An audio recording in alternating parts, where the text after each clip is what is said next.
Hey everyone, welcome. We're getting nicer weather here. Time for some rides, and guess what?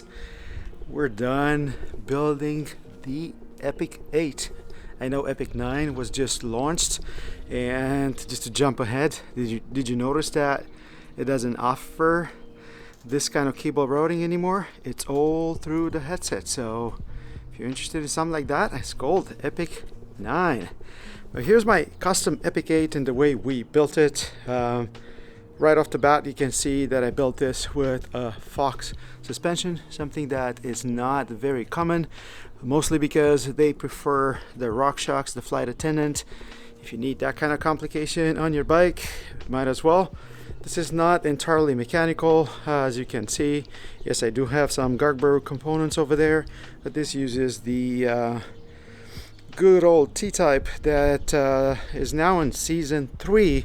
No problems to report, but where should we start? Let's start at the front, because right next to the T-type you're gonna see the Lewis brakes. These are maybe overkill for this kind of a build, but you know what? They offer really reliable performance and they're really good braking so far. What you see here on the cockpit to complete this, it's gonna be, we moved to a 1-up dropper remote, believe it or not, and that is for the turn on components. The bunker, this is version 2 of their dropper post. It's solid. We've used it for a long time, so we decided to go with it again. This is a WTB saddle, and continue on here. This is something that Raceface doesn't offer anymore. Is a 35mm Next XC. I think they have a new version of this. We're probably gonna move to foam grips, but for now, Germans provided us good quality, and these are Aragon G1, so the slimmest ones they have. 50mm stem, 740mm with bars. This is for my son, and this is mostly a race bike with I guess occasional fun rides, given that it has onboard storage and things like that. Fox 34 SL, this is set to 130mm. You can see that inner channel on the Fox 34 SL, the new one. And we always run a mud guard, not because we ride in mud all the time, but because it keeps the stanchions clean. The 180 post mount for your brakes, and this being a 34 SL, you still have the bottom of the leg hollow like you see it here, so up to about that point. Obviously on the other side you're gonna have your rebound adjustment knob, nice and big right in here. Those are the MT800 Shimano rotors. I have 180 front, and I settled for 160 in the back. It's plenty of braking power for a bike like this. I reviewed the Contis not too long ago. Looking forward to seeing how these are going to perform. And if you look at the rims or the wheels, these are the Yoeleo MTB wheels, believe it or not. I posted a review not too long ago. They use their own proprietary hubs, but what's impressive about this is that the wheels overall are about 1200 grams, and that includes tape and valves. I'm using the carbon specialized bottle cages because I wanted to have 2 of them at all times. And yes, you have the storage here in the frame. One thing that you can notice here is that I applied a little bit of tape in the sensitive areas just to protect the finish. This is a beautiful gray blue-ish type of finish. By default you have this down tube protection, and you do have the film that you see the edge of right here, so you just have this bottom portion with the film installed. I did install the extra piece of tape right here because this fat tube is pretty exposed. I have a bit more film here and inside the rear triangle just to protect the sensitive areas. Pretty much what you would do if you were to buy a protection kit from one of the manufacturers out there.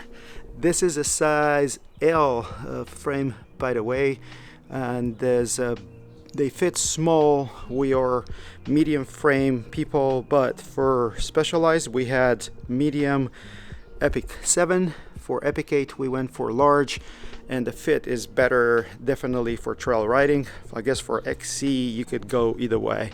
Looking here at the headset, if you look carefully, this is set up moto style. I do have a video showing you guys on how to run this. This is the cleanest cable installation that I've had on any Specialized bike so far. Epic 7, if you remember, was a mess.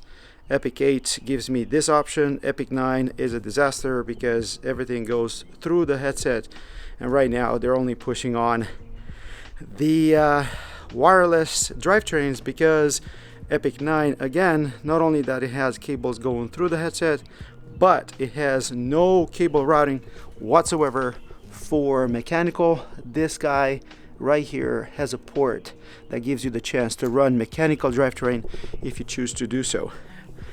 And here I am, I'm down at the drivetrain.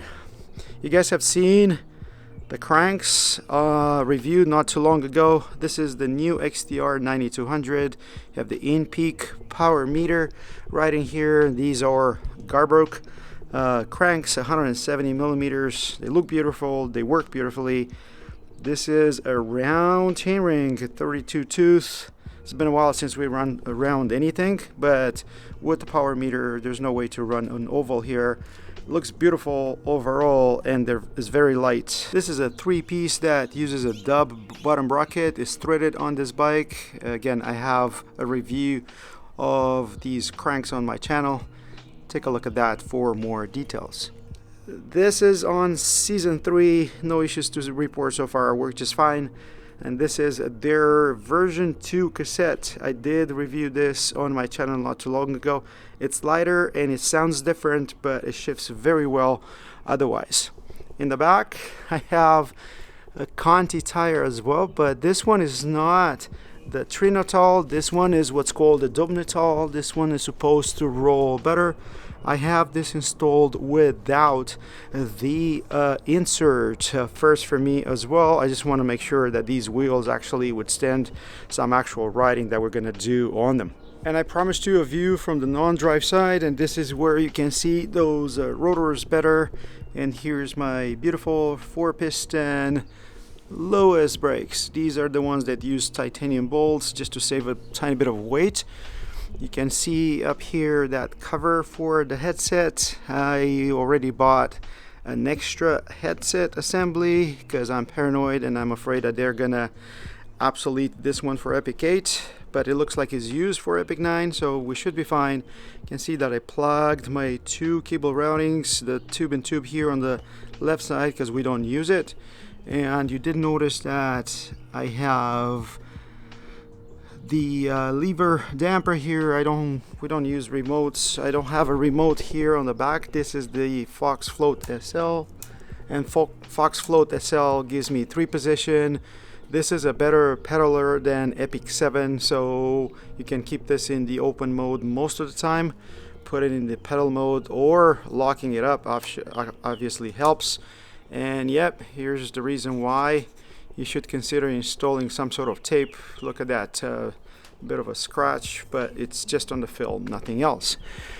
Otherwise, on the back here, I'm just gonna give you, I guess, some of the issues that you will expect to see with the Epic 8. Starting here, if you want to replace your pads, you're gonna have to remove the caliper from the frame, because as you can see, that little bolt holding the pads in place, it's blocked by your seat stay. So thank you Specialized for giving me extra work.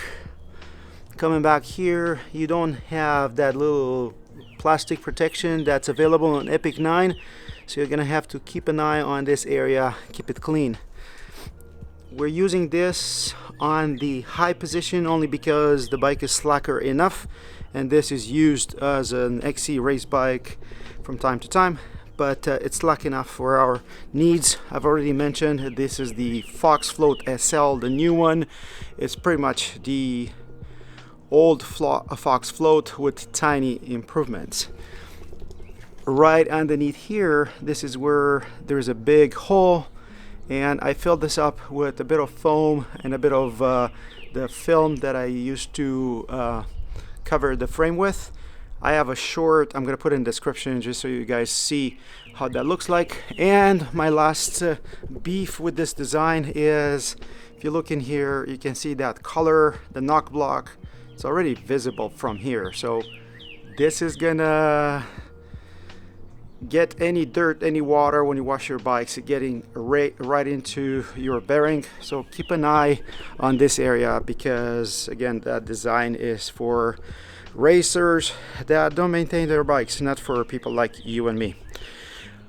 With all this installed, so we're talking about the XTR pedals and bottle cages, and I even have the little baggie here in the down tube. This comes up to an impressive weight. It's under 24 pounds, and I think that is impressive. Remember, this is not the S-Works frame. This is the Fact 11 for people like you and me. So pretty impressive weight, very good geometry of this frame, is slack enough for a trail bike, is racy enough for a race bike. We absolutely love it. We have a couple of rides on the bike so far, so I'm very happy with the way this turned out. But I'm interested to know if you guys would consider the Epic 8 now that Epic 9 is out. If you were to go for a specialized cross-country bike, would you consider an Epic 8? If you were to build it from scratch like I did, what would you guys change to the build? Let me know in the comments. Hope you found this useful. Don't forget to like, subscribe, and comment. And until next time, hope to see you guys on the trails. Why not riding a specialized bike? Cheers, guys. Cheers.